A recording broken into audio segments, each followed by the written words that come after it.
Je m'interroge ce jour sur la question du détournement de l'argent des employés de la route Mora-Kousseri au ministère des Travaux publics et aussi, va-t-on le dire, des lenteurs observées sur la réhabilitation de l'axe Mora-Kousseri-Dabanga.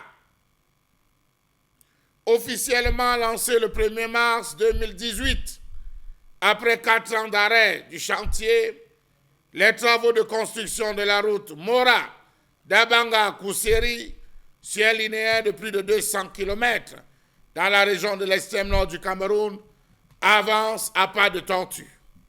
Ils sont même de nouveau à l'arrêt depuis quelques mois, dit-on de ce côté.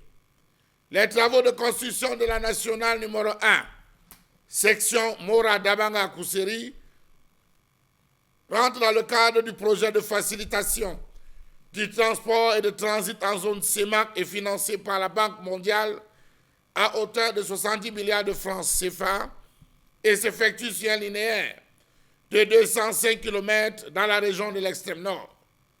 Comment comprendre les micmacs qui se sont créés tout autour de cette affaire de construction de route-là? À quoi sert l'Agence de régulation des marchés publics, le contrôle supérieur de l'État, la CONAC et le TCS, avec tout ce qui a entouré comme dénonciation dans ces travaux?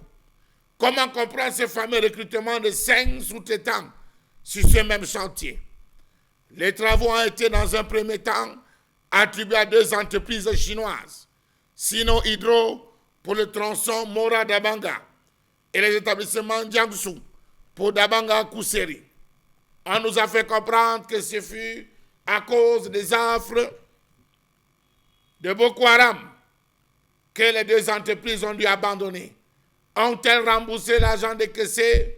3 points d'interrogation, 4 points de suspension à la ligne. Jamais on n'a fait la lumière à ce niveau. Tout récemment, on a eu Parc International, Millennium, SOMTI et enfin le génie militaire. Précisons que la société Parc International s'occupait du tronçon Mora-Aza, long de 62 km. Les travaux réalisés portaient sur le traitement des nids de poules, la pose des bus et l'aménagement des tranchées. La société Millennium Immobilier, pour sa part, a hérité du tronçon Waza, Salé, 40 km. Travaux réalisés s'assurer de l'aménagement de nombreux boubiers qui jonchaient ce qui tenait lieu de chaussée. La société SOMTI, quant à elle, a eu le tronçon Dabanga-Kousseri, 72,5 km. Elle devait travailler sur le traitement de la chaussée dégradée, présentant les signes d'érosion des nids d'éléphants qui constituaient l'essentiel du travail. Enfin, on a eu le génie militaire, qui devait clôturer avec la répartition, avec le tronçon Salé-Dabanga, 30 km. Voilà comment tout avait été réparti. Il ne fallait plutôt que ces différentes entreprises se jettent et se mettent à l'œuvre. Savez-vous que la route Mora-Dabanga-Kousseri de la nationale numéro 1 est dans un état déplorable? Des nids de poules de part et d'autre jonchent la route. Une situation qui a un impact violent sur le trafic Tchad-Cameroun. Les automobilistes vivent en calvaire en arpentant ce tronçon du corridor Douala-N'Djamena. Comment comprendre qu'à ce jour, il n'y a plus d'engins sur les sites, qu'on ne retrouve même plus des buses? On se plaint, les riverains, que nous aurons été emportés par l'eau. Devrait-on y croire? Point d'interrogation. D'ailleurs, le constat a été fait ces jours par le ministre des Travaux publics lui-même, qui est descendu sur le site et s'est posé 1001 questions. Aujourd'hui, c'est la catastrophe sur le projet de la route Mora-Dabanga-Kousseri. Où sont passés les 70 milliards destinés à la réalisation de ce projet? Savez-vous que ce projet a été clôturé par la Banque mondiale le 30 juin 2020, alors que la route n'était pas achevée? Question. Savez-vous que la clôture du programme a été l'initiative de la Banque mondiale, car ce programme date depuis 12 ans. 12 ans que ce programme date. Ils ont été obligés de clôturer ce programme. Coût du projet qui remonte à plus de 6 ans, 70 milliards qui devraient permettre de renforcer les liens commerciaux entre le Cameroun, le Nigeria et le Tchad.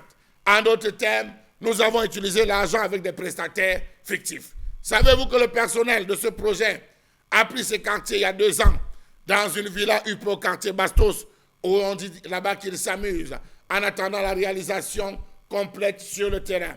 On avance Boko Haram.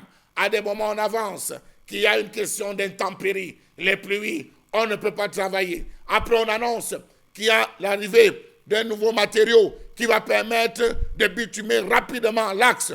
Jusqu'à ce jour, ce n'est que des effets d'annonce, rien sur le terrain. Comment comprendre que plusieurs sections de la route Mora-Dabanga-Kousseri sont actuellement coupées du fait de l'incapacité des entreprises adjudicataires? Savez-vous que les procédures mises en place dans le cadre de ce projet ont été très lourdes et n'ont pas permis la fluidité du processus de mise en place des moyens pour exécution? Comment comprendre que les dispositifs de contrôle qui vont de la direction du projet, les 2 missions de contrôle, le Labogénie, l'ONG RIDEV et le Third Party Monitoring n'ont franchement pas fonctionné correctement sur ce chantier? Savez-vous que contrairement aux autres projets routiers où des moyens sont donnés à l'entreprise et jugés au résultat, ici l'organe d'exécution ne reçoit que les moyens pour son fonctionnement propre. Tous les autres intrants sont payés directement aux prestataires. Raison évoquée, les intempéries et l'indisponibilité de financement qui sont entre autres des obstacles au respect de la date butoir fixée, on se rappelle, à décembre 2020. Où sont passés les 70 milliards du projet? Question.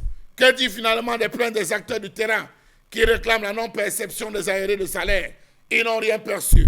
Le non-reversement des droits de primes de mobilisation, le non-reversement par la direction des projets des quotités sociales CNPS déduit des salaires lors de l'exécution du projet sur le terrain. Un flou énorme entoure le projet de réhabilitation de l'axe Mora-Dabanga-Kousseri. À ce jour, on se pose toutes les questions. Est-ce que cette route sera finie? Lorsqu'on sait que tout récemment, la Banque mondiale, après avoir été draguée, est revenue encore relancer le fameux projet Babadjou-Bamenda.